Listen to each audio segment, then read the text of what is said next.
20 do-it-yourself repairs produced by WGBH.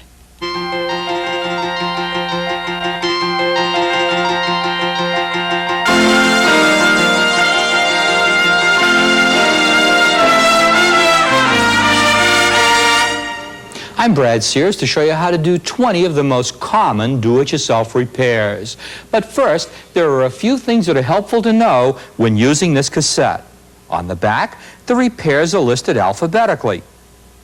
They're also numbered consecutively. During each repair, you'll find the number in the upper right-hand corner. For instance, if you're working on number 12, oil change and filter change, you'll find the number 12 in the picture during the entire repair, and this will allow you to fast forward to the repair you want to do. Then, I'll explain the procedure step by step and show you the proper tools. And I'll also indicate the time that it should take you to complete the repair. Let's begin by looking at the table of contents so you can choose the repair that you'd like to do. Remember, these are listed on the back side of the cassette jacket.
So choose your repair, and let's begin.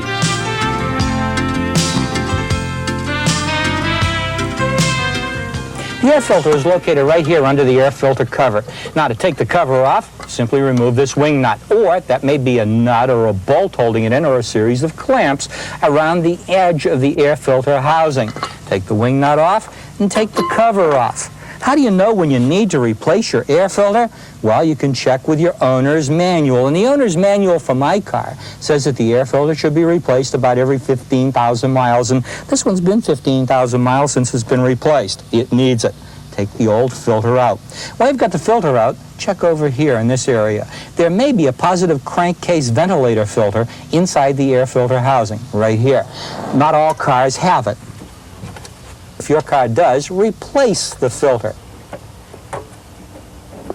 And you take the spring clip out, remove the filter housing from the main filter housing, it looks like that, and put it aside. The new one, like so, simply goes into the side of the air filter housing. The spring clip goes back on here. Push it right down and seat it. Put the hose on the back side on it. Now, at this point, clean all residue that may be inside the air filter housing out. You don't want to leave anything in there. If you have to take it off and shake it upside down, do so, but you don't want anything left. Put the new filter in place and make sure it seats. And remember, that filter filters all the air that goes in the engine, affects fuel economy, the way the car runs, and how long the engine will last. Put the cover on and seat it just like so. Take the wing nut and put the wing nut back down. Now remember, when you put that wing nut on, it only goes on finger tight. There, the air filter is replaced.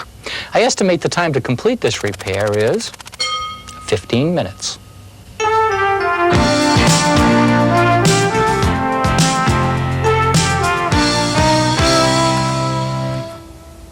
You notice by the ammeter indicator light or the ammeter on the dashboard of your automobile that the alternator's not working.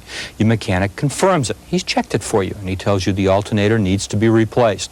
Here's how to do it. The first thing you need to do is disconnect the negative and only the negative terminal from the battery. You can tell it because it has a negative sign right here on the battery, or it could have the word NEG. Use an open-end wrench and loosen the nut on the cable clamp. Like so. That's good. Now, use a cable clamp puller removing tool. to pull the cable clamp from the battery without damaging it. There it is. And loosen the clamp up again. Now we're going to take this negative battery cable and we're going to tuck it right down here so that it won't come in contact with the battery post and cause a short circuit while we're working on the alternator. Now, let's go remove the alternator. To remove the alternator, I'm going to use an open-end wrench like this. I'm going to locate the tensioner on the alternator and I'm going to loosen the tensioner bolt with the open-end wrench. Then I'm going to loosen the through bolt just a little bit. And I'm going to grab the belt right here between the pulleys, give it a tug, and the alternator will loosen up. Remove the belts, get them out of the way.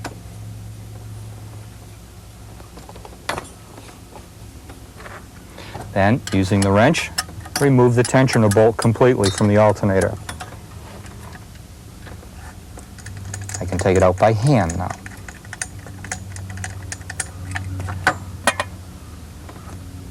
Use the open-end wrench and take the through bolt out. Get it loosened up enough so that I can remove it by hand. There, it's loosened all the way up now. I can remove it. Remove the alternator from its bracket and turn it upside down so that I can get a good look at the wiring and the wiring harness. That's the harness that goes back to the main harness of the car. Notice that at the end of each wire, I have a color-coded boot. If I remove the red boot, I see a red washer underneath the boot, and that indicates that that wire goes in that position. You want to note that. Use an open-end wrench and remove the wire. That's the main feed wire for the alternator. And take the nut off. Take the wire off. This boot, this is the field wire. It's orange, and it has an orange washer underneath it. And it's just a pull-off type clip. There's no nut that holds that one on this car.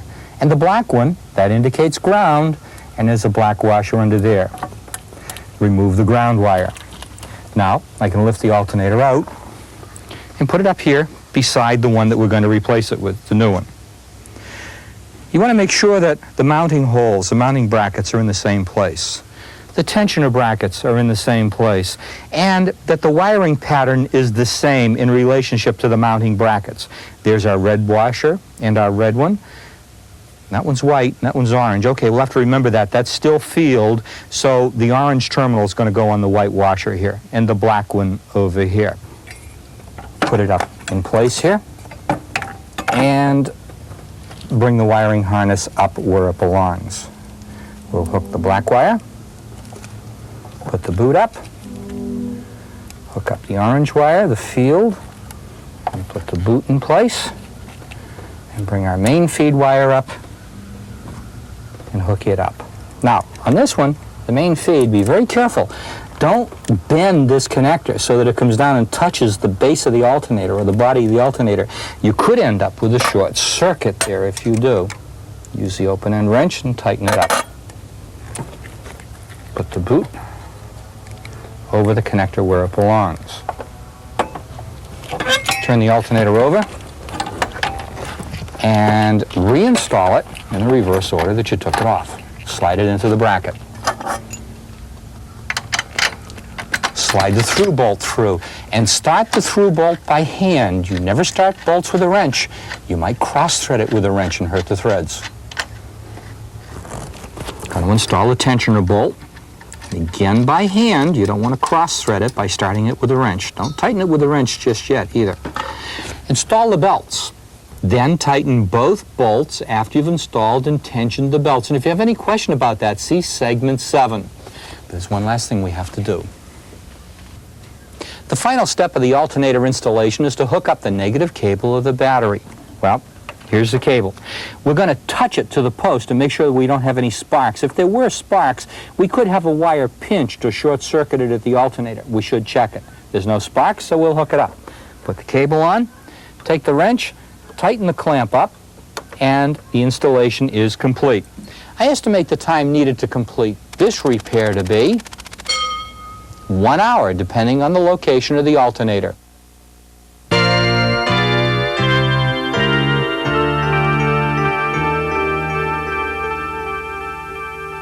Do you ever come back to your car and find the antenna looking like this? gone. Well, sometimes you can just unscrew it here and put a new antenna mast in. However, the base of this antenna is damaged. We've already checked it, so we have to replace the entire antenna. I've loosened the bezel. I've popped it up with a screwdriver, taken it off, and I've already removed 3 of the sheet metal screws that hold the antenna in. I'm going to remove the last one now. Sometimes the antenna is held in with a big nut here that holds it down onto the fender. Okay, there's the last screw out, and we can lift the antenna out of the fender. But it's connected by a wire to the radio inside the car, so we're going to have to go inside the car and do some work. I've already got the glove box removed so that we can get the wire out. Reach up behind the radio, find the antenna wire, disconnect it from the radio, and pull it down. I'm going to tie a piece of string onto it, like this. And then I'm going to tape the string on so that as I pull it through the car's body, it won't get caught on things and break or tear off. Okay, wrap my tape right around like that. There we go. Now, all I need to do is pull the wire through, and the reason for the string is simple. I can pull a new antenna back into place using the string. Okay, now we can remove the antenna and the wire, and we're going to pull it through until our string comes up through. I don't want to pull it too hard. We don't want to pull the string all the way through. I'm not going to unravel it. I'm just going to cut it at this point because I have to tie a new loop in the string and attach it to the new antenna wire so that I can pull a new one through. Let's see. Catch the string just right, and if I got the right one, that'll tie a knot. There it is. Okay. Loop it up over the new antenna wire like so. Get our piece of tape and securely tape it on so that it doesn't pull off and it won't catch as we pull it through the car's body. Now we thread the new antenna wire down into the body like so. We put the grommet through. Now this antenna has 2 wings on it rather than being held in by sheet metal screws. And it's a fairly universal antenna that's made specifically for this type of an automobile, and it'll fit, well, a variety of sizes of holes in the car's fender.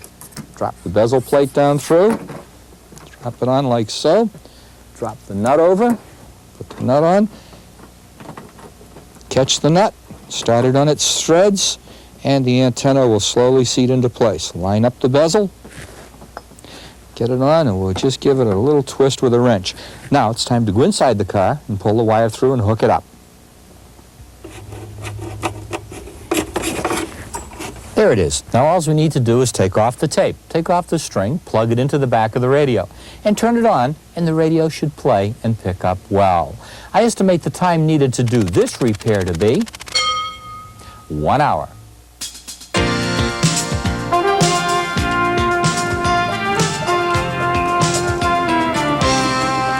Okay, that's the transmission fluid, and we're draining it slowly so that we don't splash it all over the place.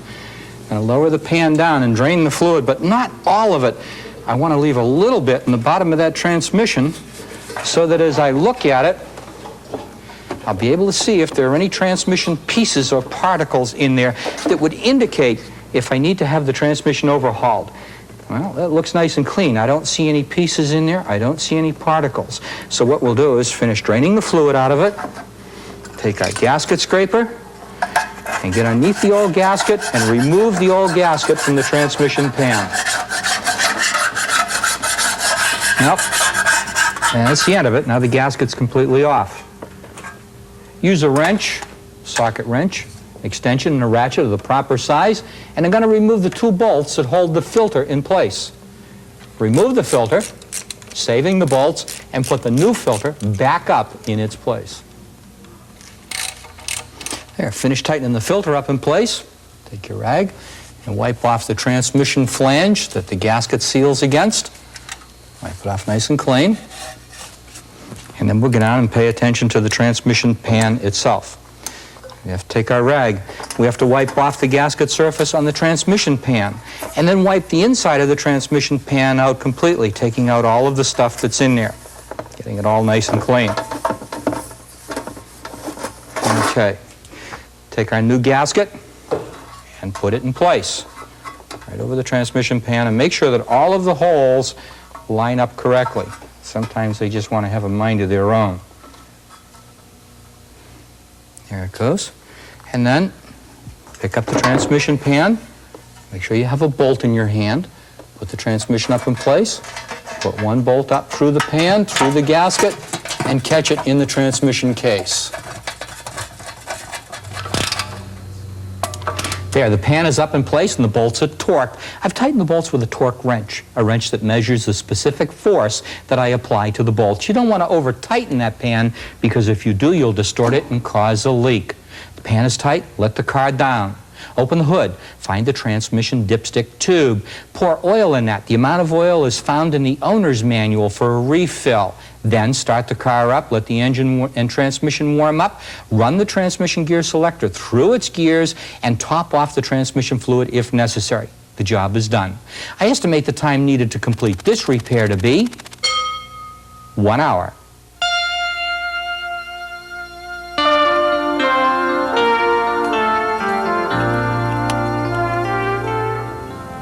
I'm putting on safety glasses because we're going to work on the battery, and the battery contains acid, and that stuff could splash in your eyes. You know, the battery's a pretty much neglected item under the hood, and with all of this corrosion building up on the battery, that can form a conductive path between the two posts and cause the battery to go dead. It's easy to service it.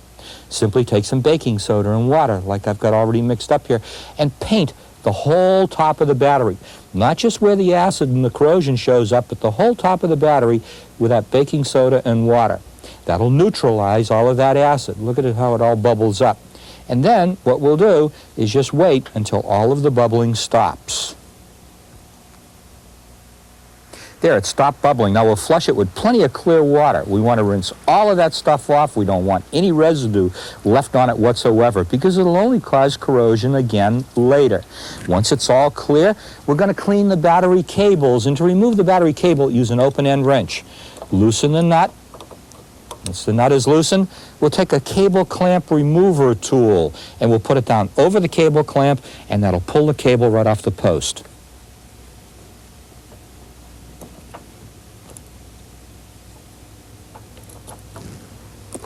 Then we'll use a cable cleaning tool. And first we're going to clean the post itself. And the tool goes down over the post.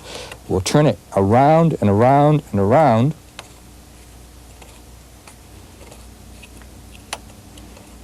Until the post is bright and shiny and all of the residue of the corrosion is off the post. Use the other end of the tool, put it inside the clamp. And turn it until the inside of the clamp is nice and bright and shiny. It'll make a good contact. Use a rag, wipe the residue off the top of the battery. Then do the positive terminal and put the positive terminal back on. The negative terminal comes off first and goes on last. We put it back on the battery post like so, and make sure that it goes down so that the top of the post is even with or slightly above the cable clamp. Use the wrench and tighten it up. Coat both cable clamps with a thin film of Vaseline and the job is done, and that'll prevent further corrosion. You know, if you service the battery correctly, you're sure that when you get in the automobile and turn the key, the engine will start. I estimate the time needed to do this repair to be 15 minutes.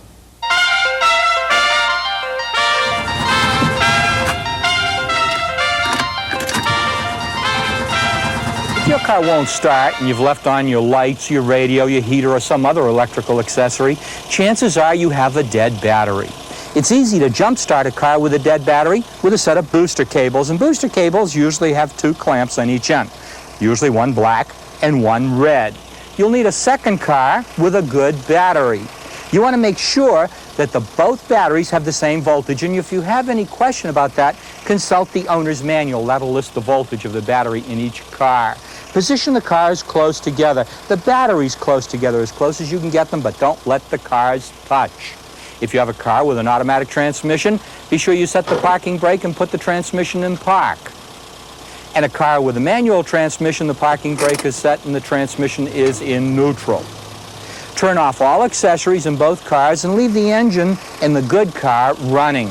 Determine which is the positive battery terminal in that battery. It has a plus beside it or the word pause, and hook the red cable to the positive battery terminal. Find the negative terminal and hook the black cable to the negative terminal. On the car with the dead battery, locate the positive terminal and hook the red cable to it. But the black one now, this is a little different story for safety's sake. We're going to hook it to a good ground on the engine as far away from the battery as we can get it, so there'll be no danger of sparks and a battery explosion. Now, on the car with the good battery, race the engine up just a little bit to charge the battery. That's good. Now, start the car with the bad battery. Once it's started, keep it running. Don't shut it off. Then we're going to disconnect the cables. Take the black cable off the engine first and the red cable. Keep the cables separated so they don't short circuit. Go to the good car and remove the cables.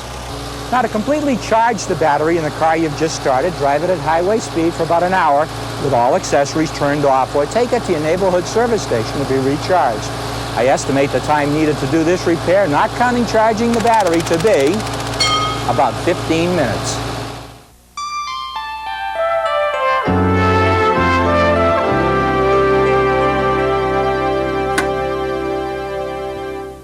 The belts under the hood of your automobile are called drive belts because they do just that. They drive different components, such as the water pump, the power steering pump, the air conditioning compressor, the air pump, or the alternator. There could be anywhere from 1 to 5 of these belts under the hood of your automobile. The belt that we need to replace on this car drives the water pump and the alternator. Now, in this car, it's a dual set or a match set, and both belts have to be replaced at the same time. Depending on your car, you may have to remove other belts to get at the particular one that you want to replace. Now, you want to inspect the belts once a month or so for several things. You want to see if they're frayed or if they're ripped or they're torn like this one. And in this case, it definitely needs to be replaced. And then you want to inspect the tension of the belts, and to do that, push down on the belt halfway between 2 pulleys, use a ruler, and measure the deflection. On this one, it deflects about 1.5 inches. The normal deflection for a good belt is between 1/2 and 3/4 of an inch. And a loose belt should be replaced because it's been allowed to slip, and it glazes here on its drive surface. It won't bite correctly. Now, since all of the belts were probably installed at the same time and subject to the same conditions, it's best to replace them all at the same time. Now, to replace a belt, trace the belt's path and find the tensioner. The tensioner will be a slide bracket such as this on the base of the alternator that allows us to tighten or loosen the belt. Use a wrench and loosen the bolt on the slide bracket so that the alternator will slide down so we can get the belts off. And then we're going to have to loosen the through bolt or the mounting bolt for the alternator so the alternator will slide and will move. The easiest way to loosen a belt is to grab it between 2 pulleys, give it a sharp tug, and the alternator moves away. Remove the old belts, but be careful to note which pulleys the belts came off so that you can put the new ones on the right pulleys. There we go. Now, the new set of belts is a match set of belts, and we want to install them on the correct grooves of the pulleys. The water pump pulley here. You may have to use the rotation of the alternator slightly to wind the belt over the pulley. Install a second belt in the proper groove.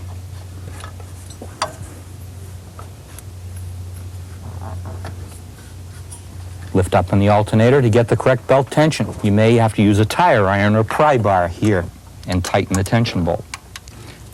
Check the tension. 1/4 to 1/2 inch on a new belt to allow for stretching. Tighten the alternator through bolt. I'd suggest replacing the belts every couple of years when you service the cooling system. It could stave off a nasty breakdown on the highway. I estimate the time needed to complete this repair to be 2.5 hours, depending on how many belts your car has.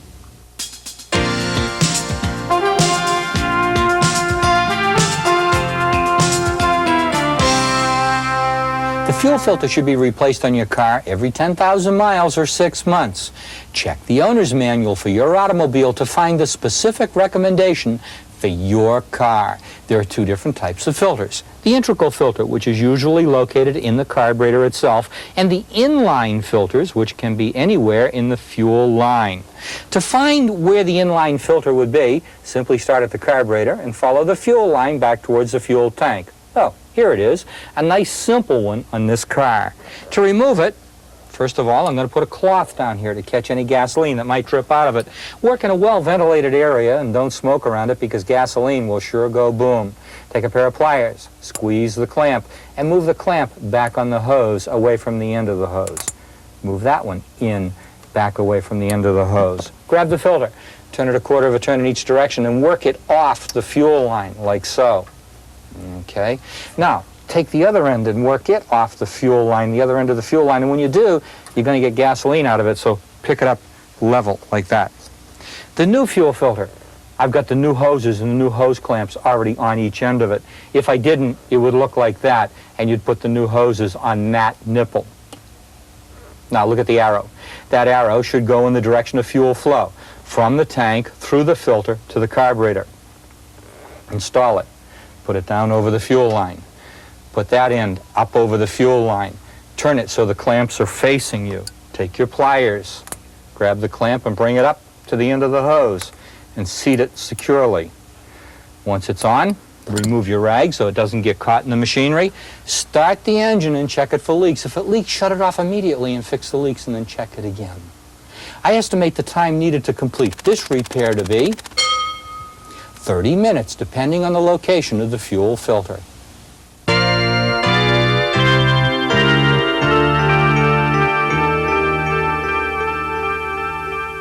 There you are, driving down the road at night, and you got your headlights on. One headlight's searching for owls in the treetops, and the other one is searching for gophers in their holes on the ground. Your headlights need to be aimed. It's not a difficult job.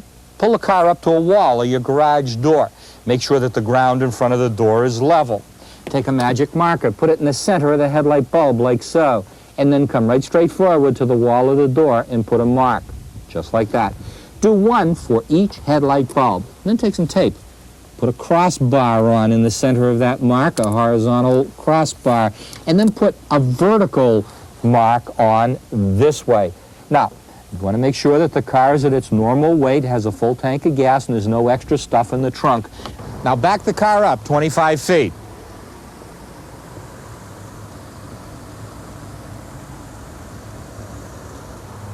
Okay, with the car in position, turn the headlamps on and we'll check them.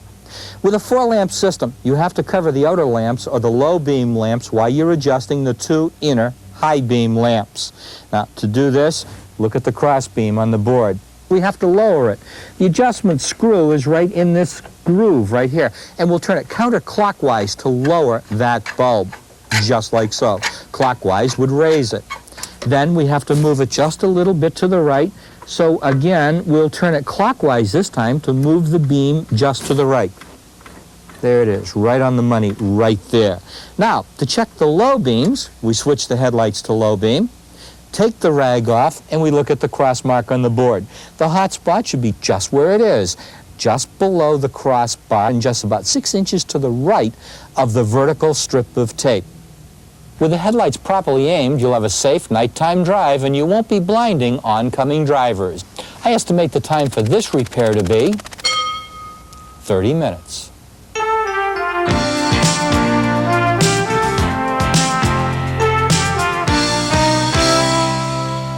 It's a good idea to check all the lights on your automobile every once in a while so that you can be seen and see. I've checked all of the lights on this car and I found that this headlight bulb doesn't work.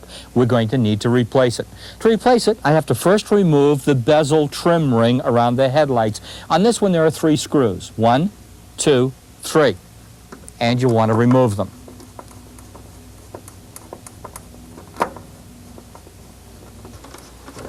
And that's the last one. Make sure you get them all out and that the bezel is loose. It's only made out of plastic, and if you try to take it off before you get all the screws out, you'll break it. Now, there are 4 screws that hold the headlight bulb in by its retainer. This is not one of the retainer screws. That's the vertical adjustment screw. The horizontal adjustment screws over here. We don't touch those when we take out the headlight bulb. And we'll remove the retainer screws like so. This is the last one. And notice I'm using a magnetized screwdriver because the screws will come right out with the screwdriver as we loosen them, and you won't drop them. Carefully remove the retainer from around the headlight, hold the headlight in place, and pull it out. Check behind it to make sure the wire is connected. Yep, it is, and we're going to have to disconnect it. Then check the back side for the connections to make sure that they were clean. Corrosion can stop the light from working. Notice there are only 2 terminals on here. If it were a high and low beam bulb, one that operated on both, it would have 3 terminals. The one we want to install here has only 2 terminals because it'll be a high beam bulb as well. Here's the new one. Before we put it in, we want to check the connections here to make sure that they're clean and that they're not corroded. They're clean. Put the bulb in right side up so that the writing is right side up, and that ensures that the beam will go where it's supposed to, shine on the right part of the road. Hook the wire up, and before we install it, turn the lights on and make sure it works. Good. It's an awful lot of work to take it back out if it doesn't work. Okay, we'll shut the lights off and install it in the reverse order. With the new bulb installed, all 4 headlights on the front end of your automobile will work when you're on high beam. And you'll be ready for safe nighttime driving. I estimate the time needed to complete this repair to be 30 minutes.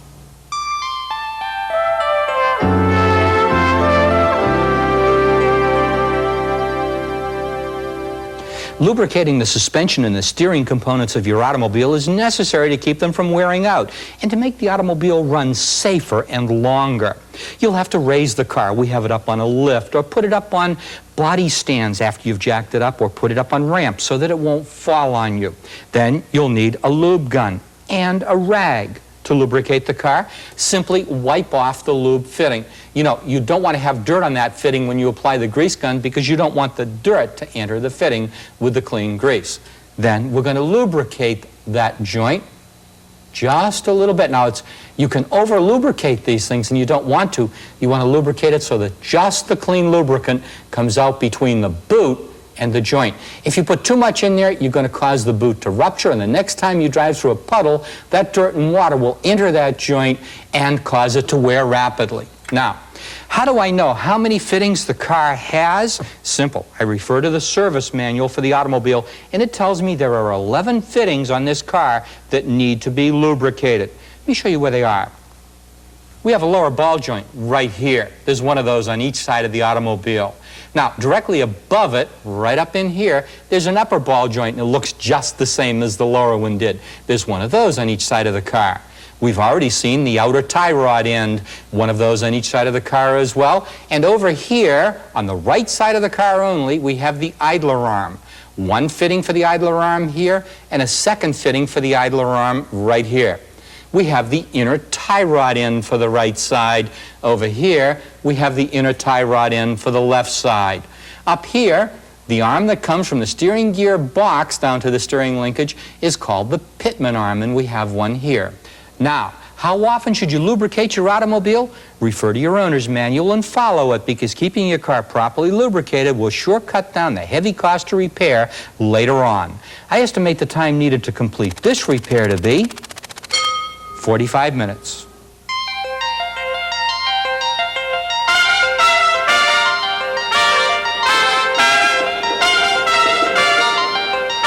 Changing the oil in the filter in your car's engine is not really that difficult.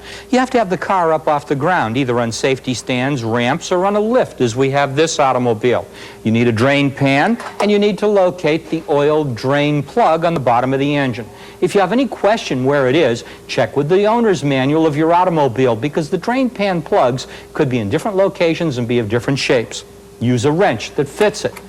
Loosen the plug with the wrench, and then by hand remove the plug from the engine, allowing the oil to drain out. Oh, make sure the engine is warm so the engine oil drains more freely.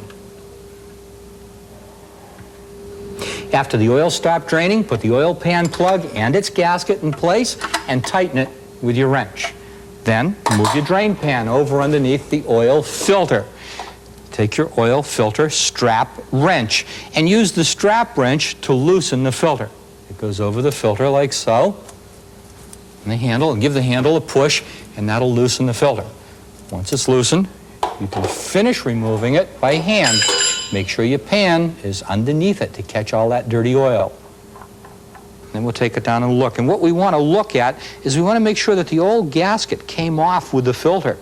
We don't want to leave that old gasket up on the mounting flange, otherwise it will leak when we put the new filter in place.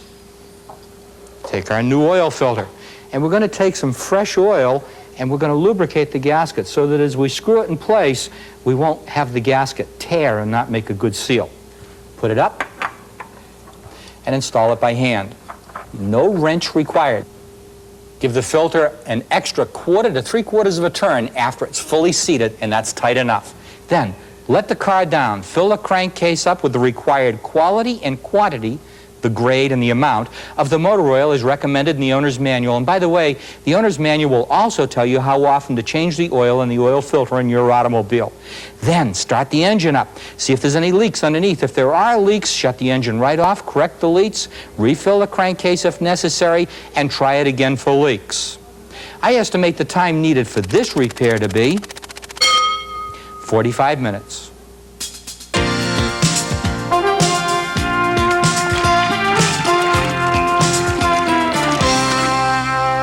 We use a mixture of antifreeze and water in the cooling system to prevent freezing in the wintertime and overheating in the summertime.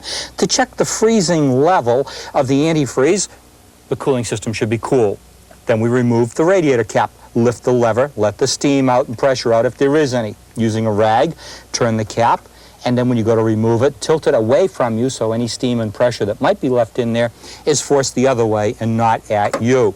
Then we're going to use a hydrometer. We'll take some of the fluid out of the cooling system up into the hydrometer, which will test the freezing level.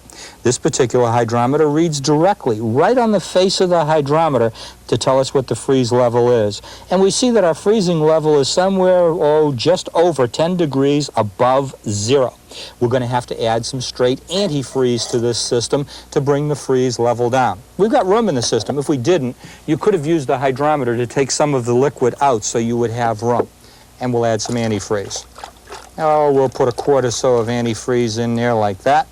And then what we're going to do is start the car, let it warm up until the coolant mixture is circulating in the radiator neck. Use the hydrometer to check the cooling protection or the freezing protection of the antifreeze. If you've done it right, your engine will not overheat in the summer or freeze in the winter.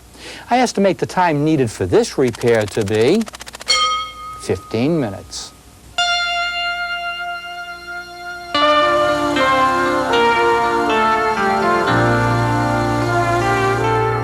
If the liquid in your radiator is dirty and has a rusty color like this, it needs to be changed and the radiator should be flushed. It's important to flush the radiator and change the coolant every couple of years. Flushing is a simple procedure. Be sure the car is cooled so that you can put your hand on the radiator without being burned.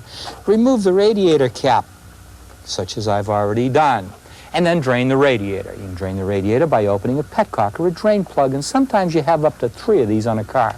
Check the local regulations about how to dispose of the used antifreeze. You can flush the radiator very simply by installing a flushing kit. To install the flushing kit, find the heater hose that comes from the top of the engine block, not the one that goes to the water pump, but the one to the top of the engine block, and brings the coolant up here into the firewall, into the heater of the automobile. Install the kit. We're going to use a hacksaw. We're going to cut the hose right about here. Once the hose is cut, we'll put a clamp over each end of the hose. We'll take some silicone, some spray silicone, and we'll spray the flushing tee with the silicone. This will make it easier to slip it into the hose. Once it's in, we'll bring the hose clamps up into place and take a screwdriver and tighten the hoses. Not too tight. Then we'll screw on the garden hose. Now we can start the engine up, turn the water on. The water will begin filling the system. When it's full, it'll flush out of the cooling neck, out of the radiator neck. It'll take 2 to 10 minutes for that to run clean. When it begins to run clean, we're going to let it run an additional 2 minutes to make sure we've got everything out. Turn off the engine and turn off the water. Let the radiator drain. It'll take just a couple of minutes. Then remove the hose and remember to put the cap on the flushing tee. Now, to refill the system, close the petcock. Then Add antifreeze to about 50% of the total capacity of the cooling system. You can find the total capacity of the cooling system in the owner's manual. Add a little bit of water if necessary, just to top it off. There, that's good. Okay. Then we're going to start the engine, and we're going to let it run and warm up. Stand by with water, because if the cooling system burps or air that's trapped in the cooling system comes out, we may have to add some water to it as we go along. Let it warm up. Let it warm to the touch, and so that you can see the coolant circulating in the neck of the radiator. Use a hydrometer to check the freeze protection of the antifreeze and adjust it if necessary. Then and only then do you put the radiator cap on the radiator. You know, there are different cars that require different procedures for flushing and filling the cooling system, and I'd advise you refer to the owner's manual before you start this job. I estimate the time needed to do this repair to be 1 hour.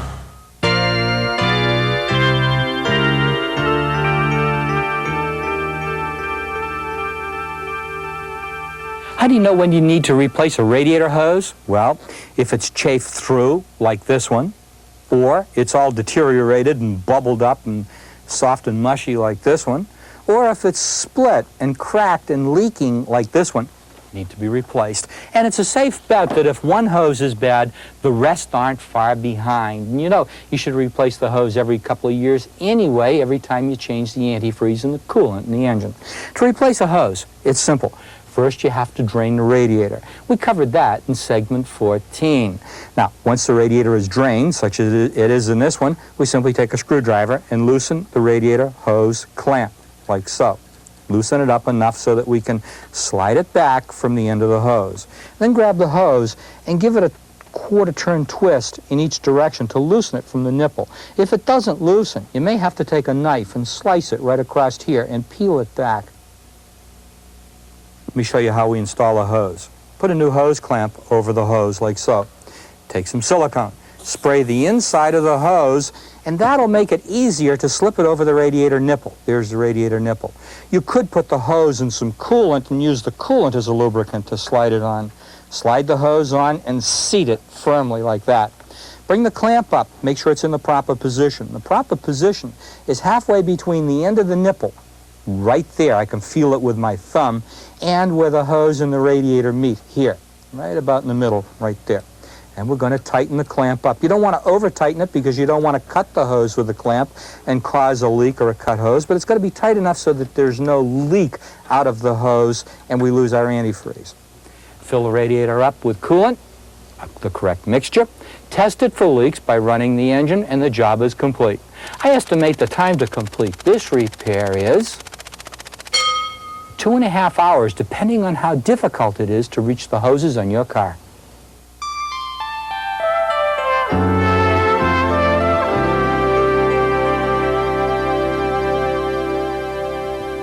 If your car overheats or the heater blows cold air, the problem could be a faulty thermostat. In the case of overheating, the thermostat doesn't open and won't allow the coolant to circulate in the cooling system. The engine will overheat.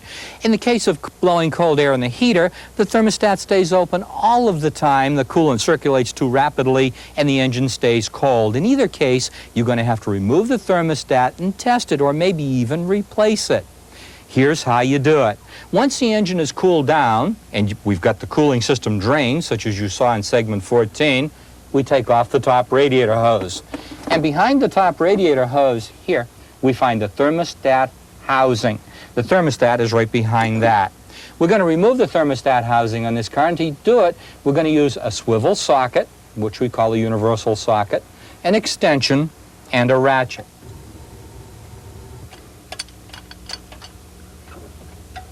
Here comes the second bolt. And we'll take the thermostat housing and pull it away from the engine block. Sometimes it'll stick to the gasket. You may have to give it a little tap with a hammer to get it off. Put it down there out of the way. There's our thermostat. It's kind of stuck into the engine with the old gasket, which we're going to have to scrape off a little bit later. But right now, we'll use a screwdriver and see if we can get that thermostat pried loose. There it is. I'm going to take this thermostat and the new one, and I'm going to put them in this pan of water that I've been heating. When it gets up to the right temperature, the thermostat should open. So, let's see. I've let the water boil. I had to check the old thermostat. It didn't open at 195 degrees the way it should have. If it had opened, you would have seen it right in here. You'd be able to see right straight through. Here, let me take the new thermostat out of the water and show you what I mean. It opened at 195 right where it should have. See it? Right down through there. Open nicely. Of course, in the cold air, it's closing. How do I know 195? Well, if I can turn it without burning my fingers here, you can see it right there. 195 degrees, that's where it's supposed to open. Now it's time to install it. Okay, before we put the thermostat in, we've got to remove all that old gasket material around there. But before we do that, we're going to take our new gasket, index it, in other words, hold it up to the surface and make sure that it fits and make sure it's on right side up. Lay it down in front of us, upside down.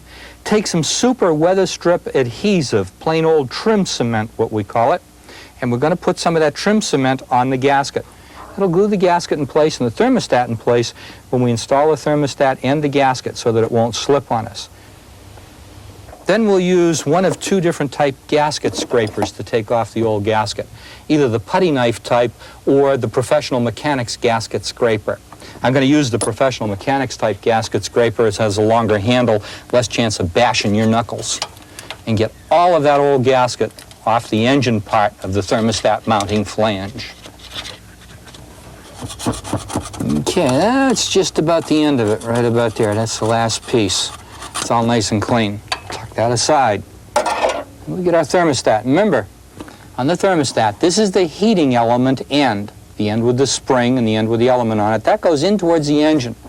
This end goes towards the car's radiator or the upper radiator hose. Fits into a recess in the engine block, like so. In other words, it won't move around once it's in place. Then we'll take our gasket that has the glue on it, and we'll put the gasket very carefully, line it up with the bolt holes and the holes where it's supposed to go.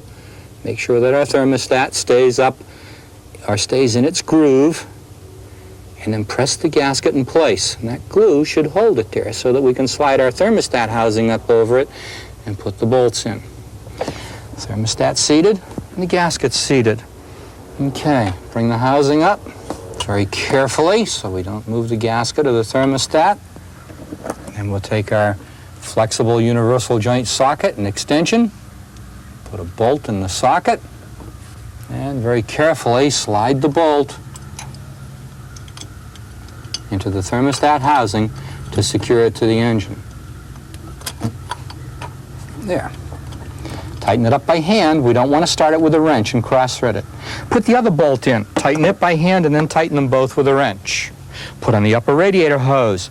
Fill the radiator, as we saw in segment 14. Allow it to warm up till the coolant circulates, the thermostat opens, put the radiator cap on. If you have a leak, you have a problem. You have to start all over again because probably the thermostat housing gasket slipped on you, causing the leak. I estimate the time for this repair to be up to 2 hours, depending on the position of the thermostat.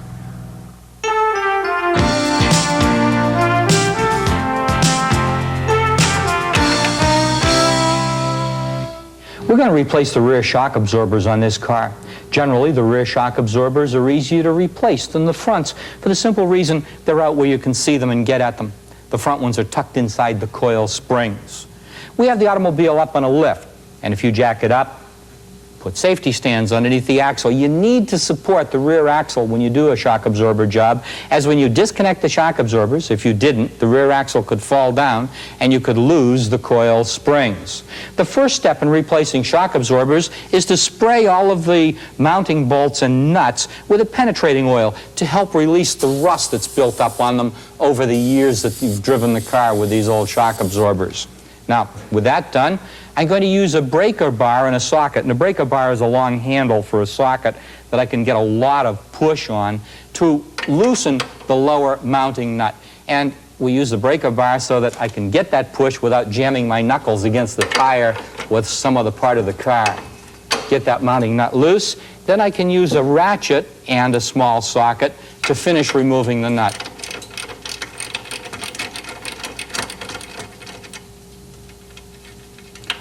I'm not going to take the nut completely off. I'm just going to leave it almost off. I'm going to use a ratchet, an extension, and a socket. and an open box end wrench. And I'm going to remove the two top mounting bolts for the shock absorber. The wrench will hold the bolt that goes through the frame, and the socket and the ratchet will remove the nut.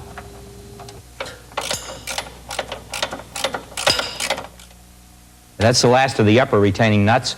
Now, I'm going to take off this one that we left finger tight, just like so. I'm going to grab the shock absorber up here and I'm going to hold it. This is a gas-filled shock absorber, so when I release it from the control arm of the rear axle, it's going to drop a bit, and I don't want it to get away from me. Give it a couple of pries out like so. There it is. Yeah, they look the same. Here, the upper mounting pad for the shock absorber. The bolt goes down through and the nut tightens it up from the bottom. Rubber mounted through the shock absorber eye, the shock absorber mounting eye. The bottom is rubber mounted. There's the stud that the nut holds onto as it holds it onto the lower control arm.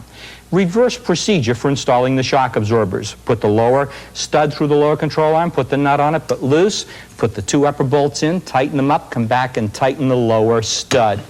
I estimate the time needed to complete this repair to be 2 hours, depending on the location of the mounting bolts.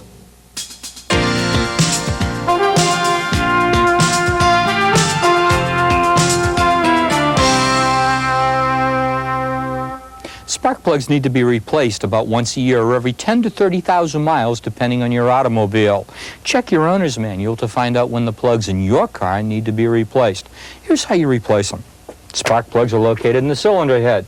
There's a wire from each spark plug that connects it to the distributor cap to bring the electricity to the spark plug. Now, I've marked these wires. I've marked the engine block as well. 1, 2, 3, and 4. That's so that I can put them back on in the proper order. I've already replaced plugs number 1 and plugs number 2, and I'm working on number 3 right now. In order to pull the spark plug wire off, I grab the boot. Turn the boot a quarter of a turn in each direction, and then remove the wire by pulling the boot, not the wire, straight up. If you pull the wire, you're liable to break it. We'll remove the spark plug using a special spark plug socket. It has a rubber grommet on the inside that will prevent you from breaking the insulator of the spark plug when you're removing it and installing it. An extension and a ratchet. Place it over the spark plug, and in a counterclockwise direction, remove the spark plug. Once it's loose, you can pull the ratchet off, and I have here a little hand turner device that goes on the end of the extension that makes it easy to remove the spark plug by hand, like so. Spark plug is out. There are two types of spark plugs used in today's engine. One is what we call a gasket type seal or seat, and the gasket forms a gas-tight seal between the engine block and the spark plug to keep combustion pressure in the cylinder. The other one is the tapered seat. Here, the tapered seat matches the tapered seat in the cylinder head and performs the same function. Before we put the spark plug in, we have to set the gap, and we do it with a round spark plug gap gauge or feeler gauge, like so. That one's just a little bit loose. How do we know what size gauge to use? Well, we'll find that answer in our owner's manual or service manual. I'm going to tighten that electrode just a little bit, bend it just a little like that. Put the gauge back in there. That feels a lot better. Then put the spark plug in my spark plug socket, like that. Put it in the cylinder head, and by hand, seat it in and tighten it down. This cylinder head is aluminum on this automobile, which means I'm going to seat the spark plug by hand like that, and then, how do I know it's aluminum? Simple. I take a scraper and I scrape the cylinder head, make a nice gouge in it, and I can see the bright shiny metal there, meaning that it's aluminum. Well, anyway, I seat the spark plug right down to its bottom. I put the ratchet on my extension, and I'm going to tighten that spark plug about 1/16 of a turn. And that's all I need to properly tighten the plug. We're not holding the engine together with the spark plugs, just tightening them in. Put the wire back on. You know, if we were putting spark plugs into a cast iron cylinder head and we had the tapered seat, we'd seat them by hand and tighten them a quarter of a turn. And if we had the gasket type seat, we'd put them in by hand and seat them and tighten them 3/4 of a turn. Well, now we're ready to do the rest of the plugs in the engine. After they're done, start the engine up. If it runs smoothly, great. If it doesn't run smooth, shut it off, check the wiring order. make sure that it's correct. If that's correct and it still doesn't run smoothly, you're going to have to take your car to your mechanic and have him do further diagnosis. I estimate the time needed for this repair to be 1 hour.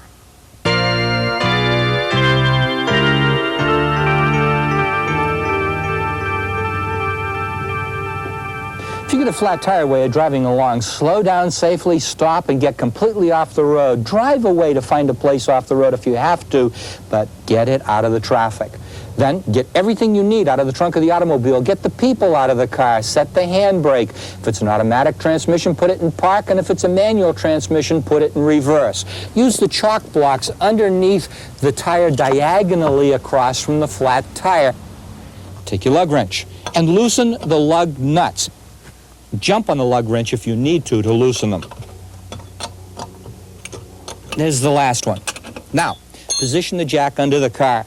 Refer to your owner's manual for the proper position of the jack underneath the automobile. The jacking positions are all different. I use a block of wood under the jack so the jack won't tip, especially useful in soft dirt or soft asphalt.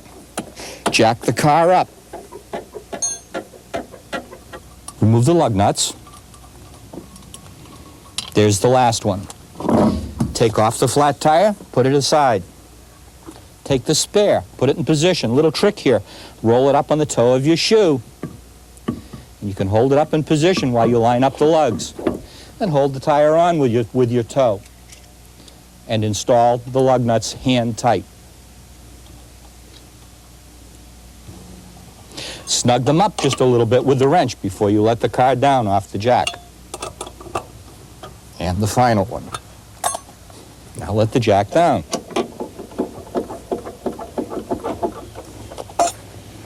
Tighten them all up with a lug wrench, but don't jump on the wrench this time. Just tighten them up as tight as you can get them. You're going to drive your car, your favorite mechanic, have the spare tire repaired, and have those lug nuts tightened up properly with a torque wrench. I estimate the time needed for this repair to be 15 minutes.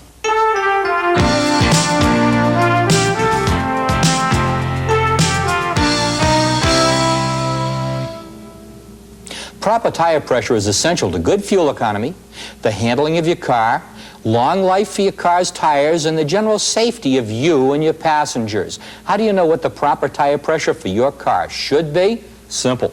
On the driver's door or door jamb, there'll be a sticker that lists the proper pressure for your car, and this one lists 32 pounds per square inch for each of the 4 tires on this automobile.